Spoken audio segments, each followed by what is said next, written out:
Há muito tempo eu defendo que o conhecimento de uma chave privada não é suficiente para tributar alguém ou considerar essa pessoa como réu em um processo judicial.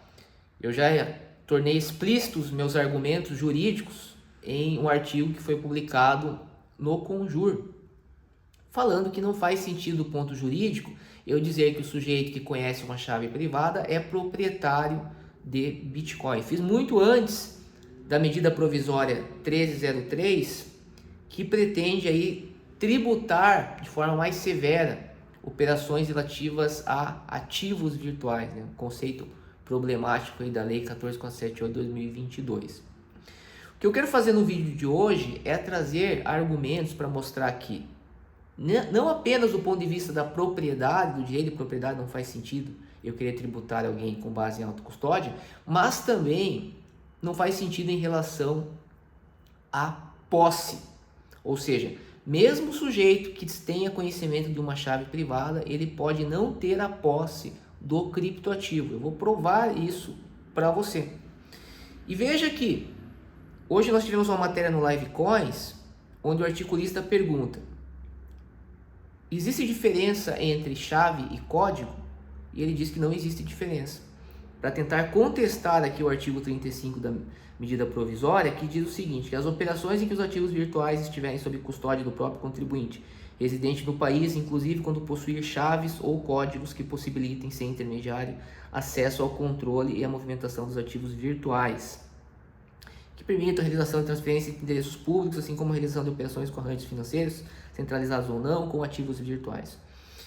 Bem, existe sim uma diferença entre chaves e códigos, e o que o legislador tentou fazer aqui, talvez o legislador, ou o poder executivo, né, especificamente, tentou fazer aqui foi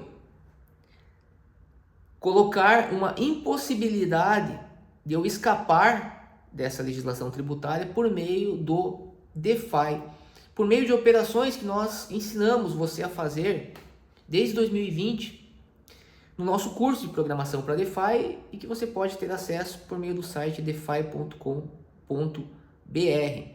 Nós sempre defendemos que a melhor forma de você conseguir fazer planejamento tributário com a máxima privacidade, sem abrir mão da autocustódia, é tendo controle sobre os códigos. Os códigos que de fato definem se e como um determinado valor será transferido e para quem. Então me parece que o legislador, o responsável por elaborar essa medida provisória aqui, o Poder Executivo, né, especificamente, que ele assistiu aí às nossas aulas e ele falou: eu vou pegar aí o Fernando, ele acha que ele vai escapar e vai ensinar as pessoas a escaparem. Não vai dar certo.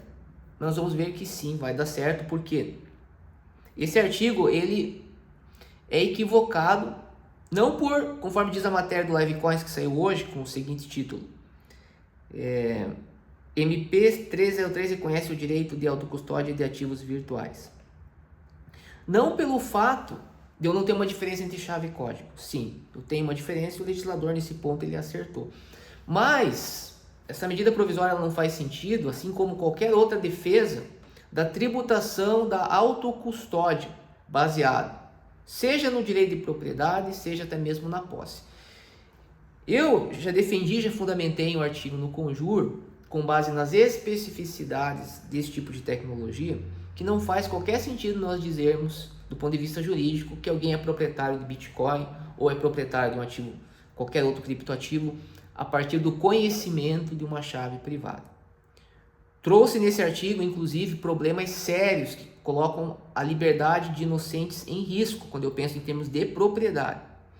O que eu vou estar trazendo aqui agora é também argumentos em relação à posse.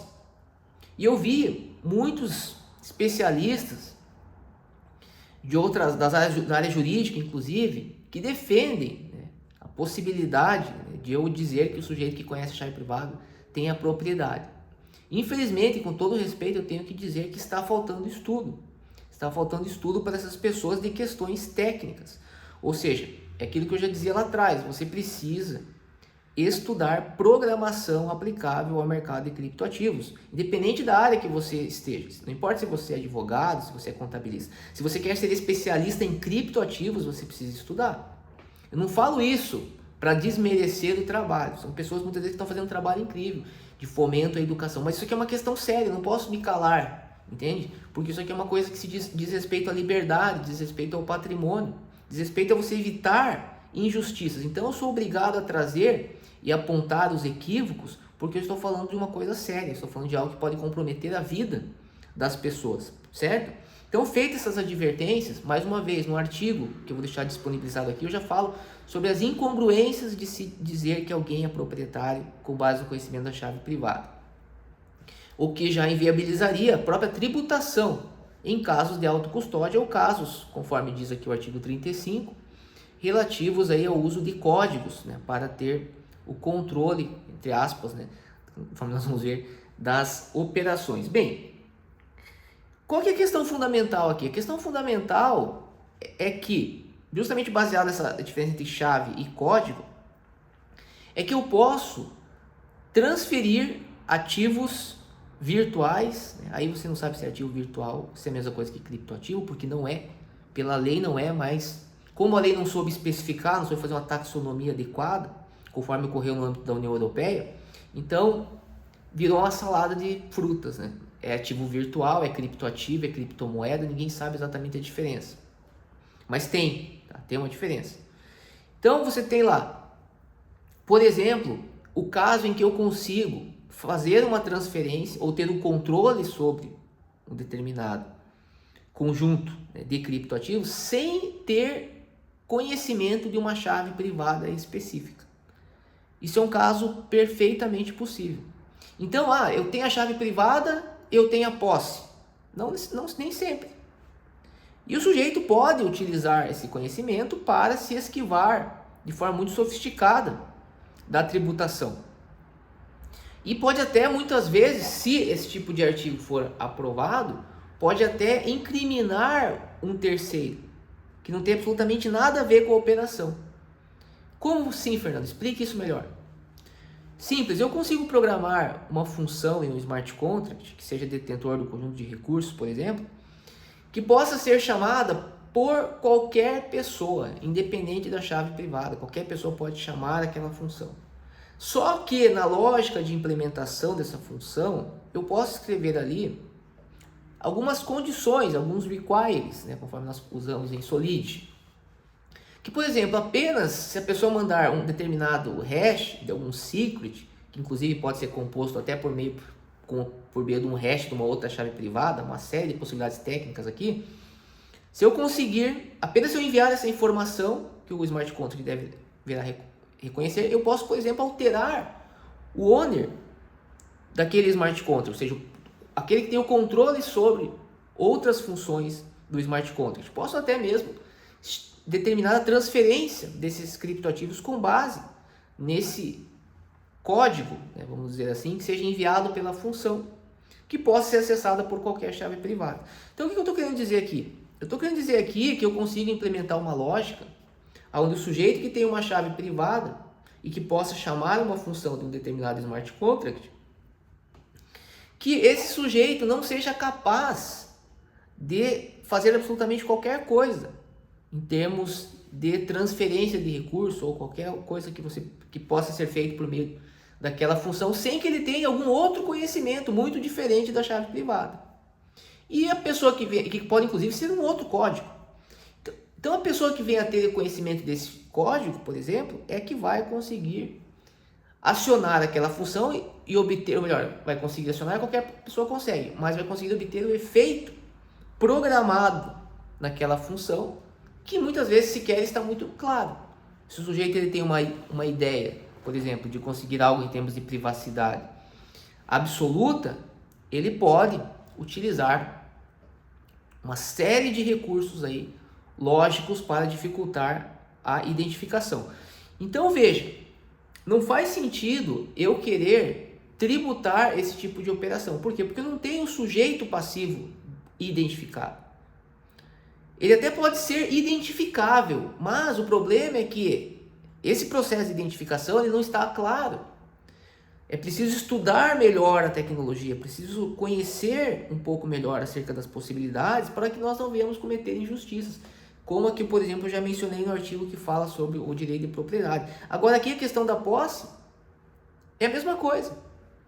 Então o sujeito ele pode utilizar de uma estrutura contratual, e veja, os smart contracts, nós chamamos eles de agentes eletrônicos autônomos. Eles podem desencadear uma série de ações a partir da invocação de uma determinada função, que por sua vez também pode ser feita de várias formas.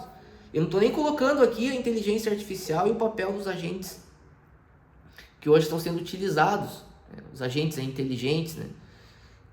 Que podem também interagir com os smart contracts. Então, essa é uma série de possibilidades.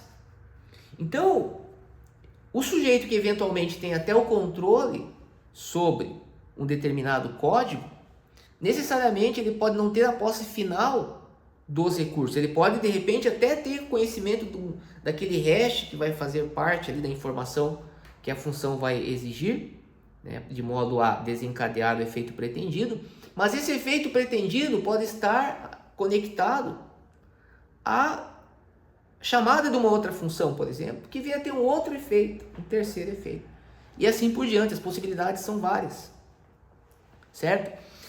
Então, nós não podemos dizer que o mero conhecimento de uma chave privada ou até mesmo de um código, conforme diz aqui o artigo 35, é suficiente para tributar o sujeito. Porque embora esse sujeito seja identificável, ele não é identificado. E a questão é, não há critérios seguros para a identificação do sujeito passivo da obrigação tributária. Não há critérios seguros porque o legislador ainda não conhece a fundo a tecnologia e, infelizmente, hoje muitos juristas que estão começando a entrar no estudo do tema estão querendo se valer de analogias. Ou seja, em vez de colocar a mão na massa, estudar a programação, passar ali, se for o caso, anos estudando, eles preferem fazer as coisas mais fáceis. No direito eu já tenho isso aqui, então aplica a analogia, deve ser a mesma coisa, dá na mesma azar e que o mundo se exploda. Não é assim que funcionam as coisas. Nós estamos tratando aqui de patrimônio, estamos tratando aqui de liberdade. Não é porque o Estado tem interesse em combater a criminalidade, que ele tem que ir pelo caminho mais fácil. Ele que faça o serviço de casa, ele que equipe os órgãos policiais para que possam fazer investigações, de fato que honre ali aquele valor que eles recebem. E não ficar diminuindo garantias fundamentais e colocando em risco a liberdade de pessoas, né, que podem inclusive ser incriminadas, porque às vezes o sujeito pode ter conhecimento de uma chave privada que está vinculada a um conjunto de recursos ilícitos, mas o sujeito não tem aquela posse. Às vezes ele nem tem conhecimento, às vezes ele nem sabe que aquela chave que ele está utilizando, por exemplo, pode vir a movimentar um determinado conjunto de recursos. Há muitas questões técnicas que precisam ser analisadas. Certo? Então, em síntese, há sim uma diferença entre chave e código, mas essa diferença ela não permite você identificar com segurança a posse ou a propriedade de um conjunto de criptoativos, o que deve impedir a tributação, tornando esse artigo 35 manifestamente inconstitucional. Certo? Então, eu espero que esteja claro que quando nós falamos sobre criptoativos, primeiro que a custódia na prática é o código que tem a custódia, é o sistema que tem a custódia. Chave privada serve apenas para assinar transações. No âmbito dos criptoativos, o código é a lei, seja o código dos smart contracts, que inclusive existem no âmbito do Bitcoin, alguns não sabem, mas existem. Toda transação, na verdade, é baseada em smart contracts, na sequência, na execução de opcodes que operam sobre valores segundo a lógica da notação polonesa reversa. E, obviamente, o código do protocolo, que determina, de fato, como as coisas devem acontecer. Código é a lei nesse sistema. Então, você que quer atuar nessa área precisa aprender a programar os seus investimentos.